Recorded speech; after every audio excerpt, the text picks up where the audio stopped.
Russian সার্ভারের তিনটা hacker লেভেলের প্লেয়ার কিন্তু আমার গ্রুপে। এরা কিন্তু কোনো সাধারণ প্লেয়ার নয়, কারণ এদের কাছে রয়েছে রাশিয়ান সার্ভারের পিঙ্ক কালার ভিভ্যাস। এবং এই ম্যাচে আমি একটা ঘটনা ঘটাই, যেটা আমার রাশিয়ান সার্ভারের টিমমেট গুলা কোনোভাবে মানতে পারতেছিল না, এবং তাদের রিয়াকশনটা লাস্ট পর্যন্ত দেখো। তো এখানে স্টার্ট হয়ে যাওয়ার পরে আমাদের নিয়ে আসে ম্যাচের লবিতে, অ্যান্ড আমরা ল্যান্ড করি কাটালোস্টিয়ায়। ল্যান্ড করার পর আমরা অল্প কিছু লুট করে নিই, অ্যান্ড কাটালোস্টিয়া থেকে চলে গেলাম অবজার্ভে। অ্যান্ড অবজার্ভে নামতে না নামতে এখানে সিবাত বলতেছে দুটো এনিমি।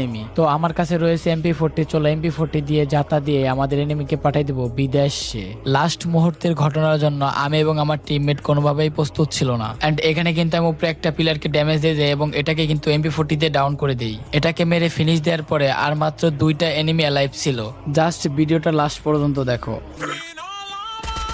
ইউটিউব আয় মিস গাইস, মিস হয়ে গেছে। এই তো ও মাই গড, ফুল ড্যামেজ এক গুলি আসো এক গুলি। অ্যান্ড আমাকে পাঠাই দেয় বিদেশে। অ্যান্ড ইন্ডেক্স ভাই কি বলে? ইজি ম্যাচটা আমি একটা ফাউল বলা।